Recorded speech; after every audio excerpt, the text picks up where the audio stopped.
reason why it's true that it predisposes that there's war there now, but I don't even understand itself, minimizing suffering first, causes objectivity, we don't know what suffering is, people, human euthanasia, people, and the things good things, the act, never hearing obligation, we don't know what harm is to us, absolutely inacceptable, what consequences have, there are always infinite consequences, implications, we never determine moral status, and actually the AC3, and then, sorry. Now go to the same record analysis. I've already answered. So there's no warrant. Why? Consistency matters. Then you can turn it. If consistency is true, then you have the Constitution. Constitution always more. Consistency applies the same objective rules in every single situation. We don't anticipate verification like the Supreme Court. Now go to the goes math argument. First says this is the it says human equality is basically any more so than that. You look at the NC. The NC always says as far as the Constitution exists, to stop the government from violating individuals. But more goes math, then it just says we all have to be over here. There's not the anything unique obligation. Now recalculate analysis. You cross up the flow negative. Same record. The good analysis. Good is absolutely terrible. This is strictly kind of the active code. No reason why policymakers have to activate for the it's not. If policymakers should just euthanize their whole population and stop it or prevent it for the long term, that's obviously not moral. For that, it's not intuitively bad if you look at intuition and you reject that for the NC is always more good because policymakers exist in the Constitution, legislative policymakers in different CDS. That's why NC always links harder than good analysis more particularly because policymakers are considered faster if the Constitution exists. Without the Constitution, there never be policymakers. So the NC comes first on every single word of the AC. He can never determine an obligation from the after around the breakdown really simply. NC is the only place you get an obligation. You don't. After is insufficient to affirm. Okay. So you made an argument in the NC that the Constitution means that rehab has to go to the states. But do you concede that Pell Grants are a federal program? How can we return Pell Grants to the states? Okay, you made an argument that the NC co-opts the AC because you can value rehab and retribution equally. And you made an argument that the Constitution means that we have to return rehab to the states. How can we do that with a federal program? No, my argument is that federal programs are not obligated. Wait, you said that if we value rehab... This is not a state's counterplan, Adam. The thesis of the NC is that obligations for criminal justice and any policies, including Pell Grants, are left with the states by the Constitution. The federal government cannot be obligated to How can Pell Grants be left to the states? It's a federal program. No. My argument is that the federal government can do it. Maybe it even should do it, but it's not obligated to do it. Wait, what's the difference between should doing and being obligated? I probably should not beat up my brother when I get home. My parents would probably say I'm obligated to. Like, I don't consider myself obligated not to. Okay, so what is your advocacy? That the Constitution obligates we treat them equally, so I will defend How do we treat them equally?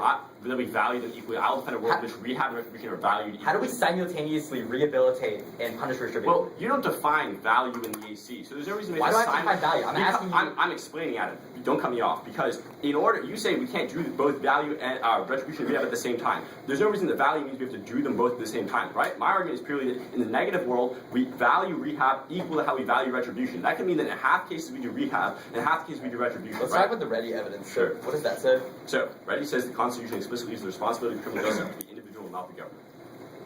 Wait, what was the argument? The Constitution explicitly leaves the responsibility of criminal justice up to the individual, not the government. How does the individual take up the responsibility? By individual, it refers to individual actors or state actors or stuff, like not the federal government, which is the actor in the case. Okay, so all right. It says the 10th Amendment. So one of your responses to Good and 90 was like no reason policymakers have to care about util just because util's the squo. Why do they have to care about the Constitution then? Because the Constitution's the squo. Well, they're the first 12 arguments in the NC that are all reasons why the NC determines normative theory. So those are all Wait, but you said that we don't care what policymakers look to in the squo. No. Why do we My argument is that the warrant in Gooden is purely a descriptive one. The warrants committed by the NC are prescriptive. Gooden merely says that right now policymakers are consequential, so they should be. The NC takes a different approach, which is descriptive warrants are BS. We use to prescriptive warrants. The NC provides 12 prescriptive warrants contextualized via why they have to generate obligations from the Constitution. Okay. The AC does not. What were your other answers to Gooden, like on case? First is that if it's true, then the Constitution always comes first because it provides the basis for why policymakers exist in the first place. Second is it conceptually defines the role of policymakers. Third is it just because third is just because they do act according to no warrant they have to. Fourth is empirically denied. We care about things like proportionality. We also have due process rights, which aren't necessarily consequential. Okay. What was the rejected tuitions argument you made right after that? Sorry, the what? You were like rejecting tuitions. No. My argument is that people intuitively reject affirm. You said one of the warrants, one of your framework justifications was an intuitive argument. Right. Intuitively think that. My argument is intuition flows. Okay, I'll take credit. Can I see the NC? Yeah, sure. Cool. Just don't scroll down below page 4. So it's from pages 2 to 4. Cool. You can just like put them on the stand. I also need my computer. Is that nice? Sure. Hold on. No. Oh, sorry. You put it right in my flap. I don't think I can write out an answer as well. My bad, dude. Just please don't put it up here. For sure. This thing looks unstable. It's so cool that it has my name on it. I asked Senator Zhang where he got his.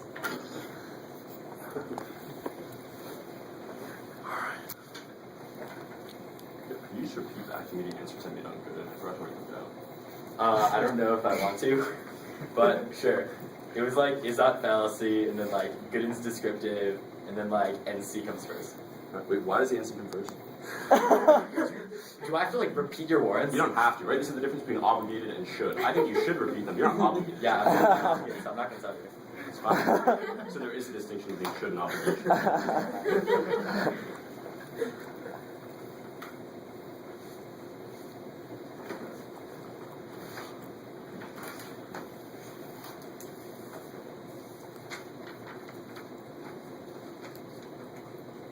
Just don't zip down below page 4, up above page 2.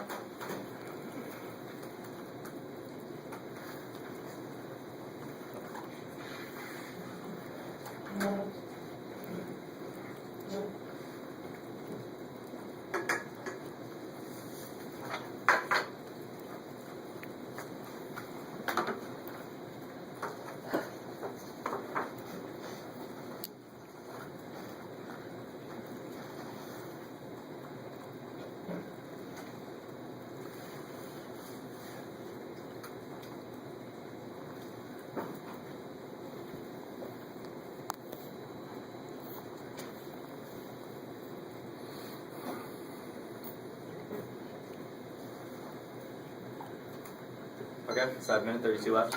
So the order is going to be a quick overview about like the offense, defense stuff. So yeah, the order is going to be Bostrom, no actually, offense, defense, Bostrom, NC, crime advantage. Wait, you're going to signpost, right? Yeah, offense, defense, Bostrom, that's on the AC, then NC, then back to the AC on the crime advantage. Where do you want me to flow this offense defense? On the AC, or, yeah. Because I read it in the Bottom of the AC, right? Alright. Sounds good.